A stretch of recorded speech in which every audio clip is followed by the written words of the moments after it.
Hey everyone, John Doyle from OptixEQ, and today I'm going to preview the pick 6 at Belmont at Aqueduct, or the Big A. It starts with race 4 on Thursday, October the 6th, and I'm not going to delve down and give tickets, but I'm just going to give you some information. Hopefully, it'll be helpful as you're going through the sequence. Some things that just maybe you're not aware of, I'll just point out. I'm going to start with race 4. It's a big field. You're going to get a bunch of scratches, I assume.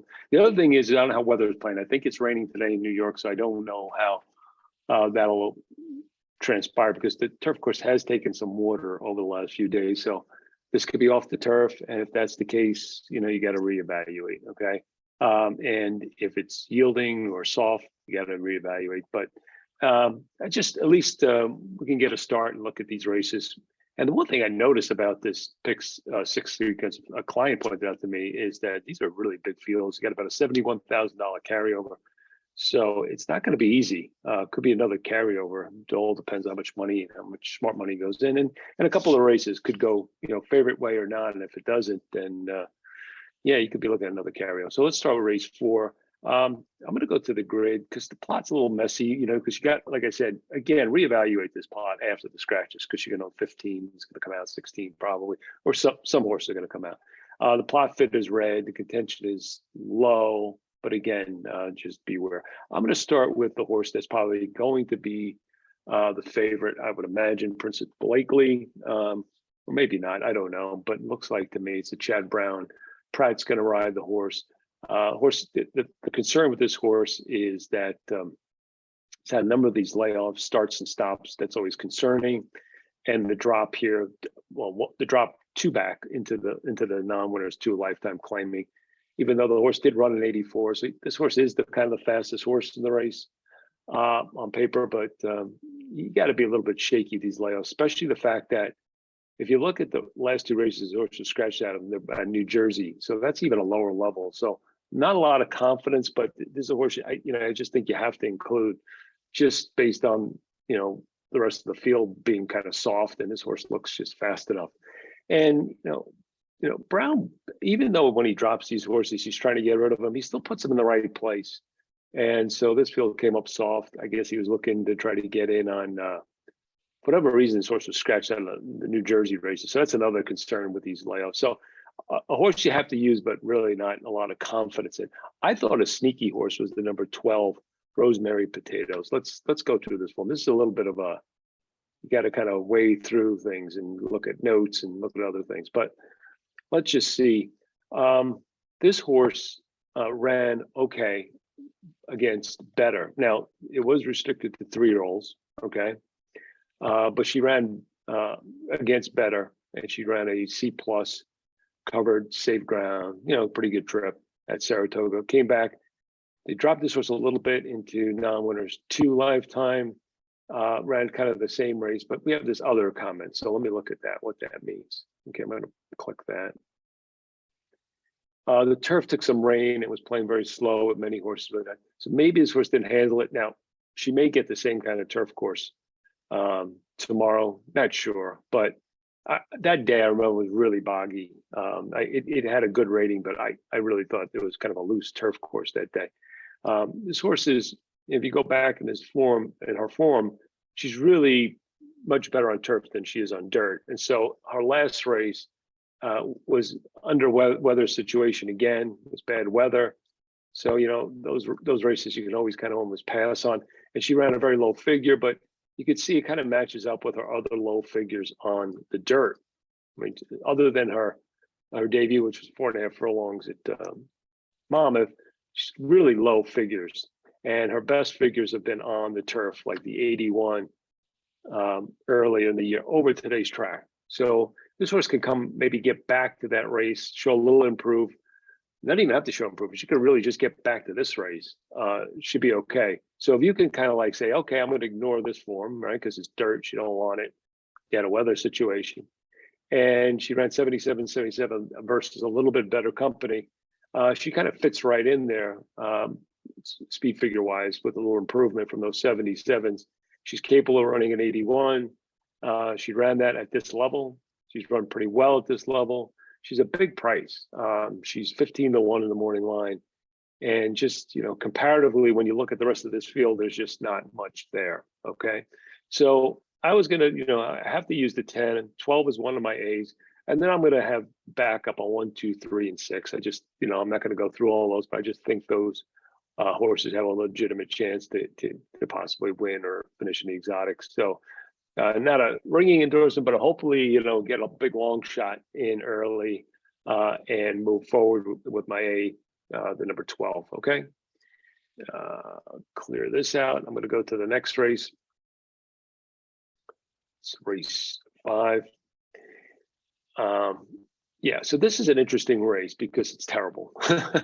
I mean, what you have with this race is a bunch of horses that are just not running in good form. Look, you just look at the table here to the right of the plot. You can just see they're all running in C's, roughly around this level too. It's not like they're running. I mean, other than maybe a couple of them were dropping in class. A lot of these horses are running C at this level. So there's really the form is really terrible on the ones that have run. Okay. The one that hasn't run in a long time is the number 1, Mr. Briggs. And a couple of interesting things about this horse. Let me go to the grid so I can show you. This horse is coming off a 271-day layoff.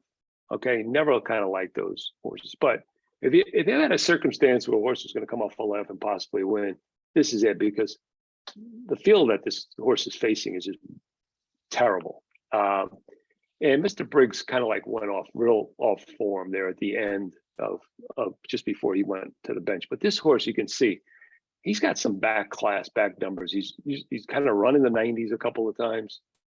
196, going 8 furlongs this distance today.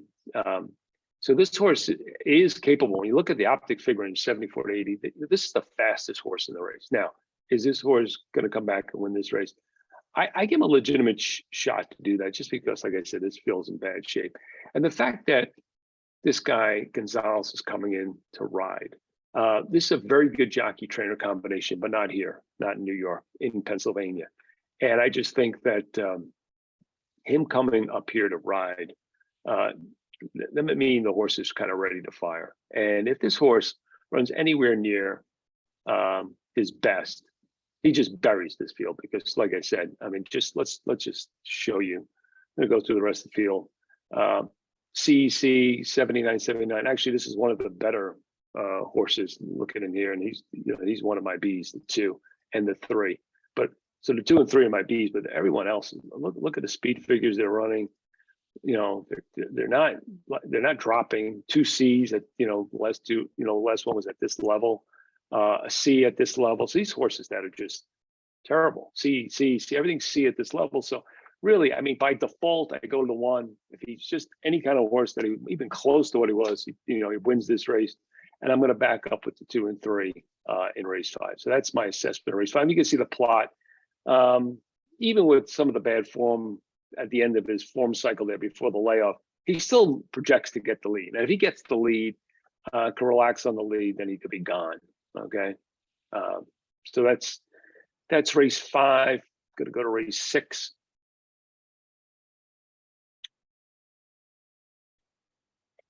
I'm going to open up the grid for race 6 too. Another race with a lot of horses don't know how it's going to unfold with the weather and the AEs and MTOs and all the rest. But you just look at the plot, and you can see the 7 plots well, the 11 plots well. Some of these horses, look good. So the way I kind of looked at this race is the 7 looks like to me to be the fastest horse. Okay, around 95 last time. And that is like just above and beyond anybody. Now, got flow in that race, but it was at Kentucky Downs. So, that was a solid race. This horse ran 85 in his debut. You got Walsh, you got Ortiz taking the mount. It looks like a solid horse. The only thing I'm surprised is the morning line. I mean, I just think it's high. I don't think anywhere near that. I'm thinking this horse is close to the favorite in this race. Let me see who is the morning line favorite. Well, it's a pretty spread out.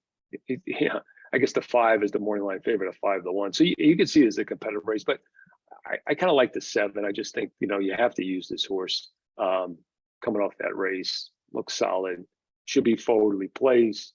It's got a couple figures. So again, that just make it look solid. The horse I thought was sneaky though is the 13. And now this horse is on the AE, but it looks like there was already an early scratch. So it looks like this horse is getting in.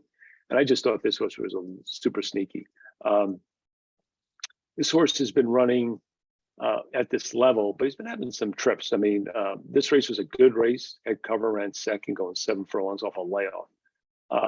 Regressed a little bit when shipped to Saratoga in the second start, but had a wide trip that day. And then these last 2 races, even though it looks like this horse from a figure standpoint is declining, had excuses. Was better than looked in a troubled trip wide at Saratoga on 5.5, and then had a major trouble in traffic in the last race. This horse has been capable of running like 89, as you see, an 88 range. I don't see why this horse can't get back to that. That would definitely put this horse as a main contender. 12-1. I like the fact that Castellano gets back on him. Castellano's won with this horse in the past. So for me, King Moon Racer looks like a horse that's maybe flies a little bit under the radar and would be another A for me. So I'm thinking 7 and 13 are A's. I'm not going to go into the rest of it, but I think 3, 6, and 11 for me are the B's in this race. So that's it for that. Again, lots of changes, lots of things could happen, scratches and all the rest. So reevaluate, but this is as early as I'm doing this on day before, so who knows? Okay. So that's race 6. We're going to go to race 7. And the races get even more difficult, believe it or not, as we go along. Race 7, it looks like to me that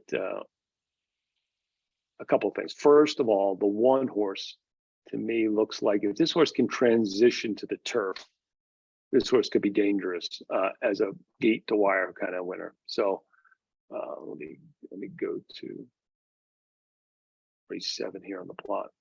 Agree to me. So this is the plot. See, the 1 is way out there. This horse ran really well in debut, grit. Maybe took something out of him because he kind of dueled and was first to quit and kind of just stopped in an allowance race at Saratoga.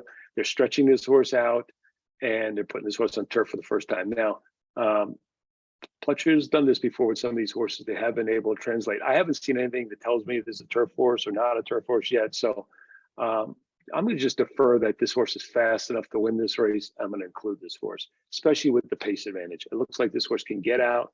And, if for some reason that's the way they're running that day, I've got that covered. I don't want to be caught in a situation if I'm playing the pick 6 where, I'm going to let a horse that has the potential to wire the field off my ticket. Okay. So that's why I included the 1.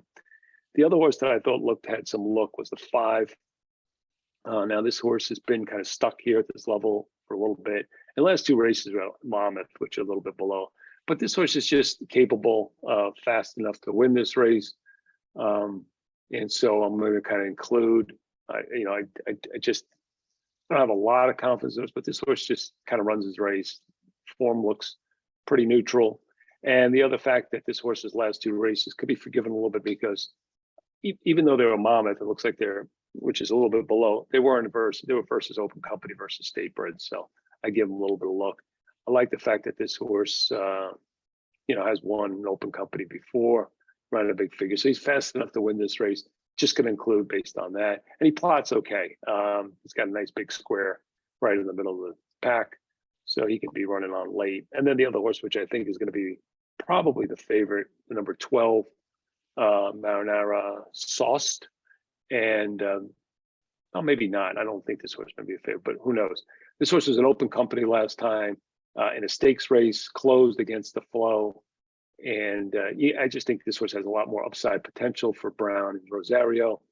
And no red marks in this horse. I just think this horse is going to move forward. If he can move forward from the 83, he easily could win this race. And it looks like he ran the 83 while he was green. He needed more distance. They gave him more distance in the allowance race. Didn't run as well as expected. It was kind of weird, but the last race was against Better and against the flow, and this horse closed pretty well. So for me, the A's are 1, 5, and 12, and then just again 2, 4, 6 are kind of my B's, just so you kind of have horses that are other contenders in this race. 2, 4, 6. Okay, 8, race 8. I do not have a strong opinion here, so this is the way I kind of handicap this race. There's this horse, number 4, Mosienko, who plots very well. If you look at this form of this horse has been just on fire lately. Look at all the wins, 3 wins in a row. He's kind of the horse of the Saratoga meet, basically. And he won an open company last time. He's getting open company again today. But look at the figure he ran last time, 82. It shows you that, maybe that 102 and 90 is kind of, he's already peaked. He's coming back in 14 days. Open company again. Win jockey, he's probably a Keeneland. So yeah, he's okay. He could win, but he's going to be short price, and I'm going to play against him. So the way I'm looking at this race is I'm going to play against the 4, and I think the 1 and 2 look like tosses to me based on their forms. That leaves me with 3, 5, 6, 7, and that's it. I don't. That's the way I'll play this: 3, 5, 6, 7, and try to beat the 4. And right again, I don't like the 1 and the 2. So that's race 8. Simple as that.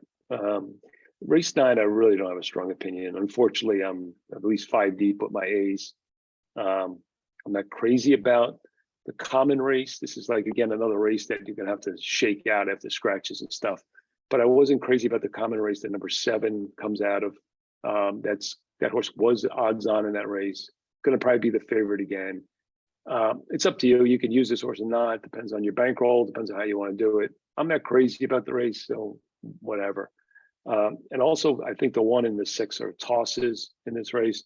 That kind of leaves me with the 2, 5, 9, and 10. And like I said, you might want to include the 7 just because that horse was odds on, was the first time at that level, ran okay. So maybe you include the horse plots well. So either you go 2, 5, 9. Well, I'm not saying you go that way, but I'm just saying I was either kind of A 2, 5, 9, 10 or 2, 5, 7, 9, 10. Either way. But another race is kind of messy. And again, things might change getting closer after the early morning scratches. So check those, check how it affects the plots.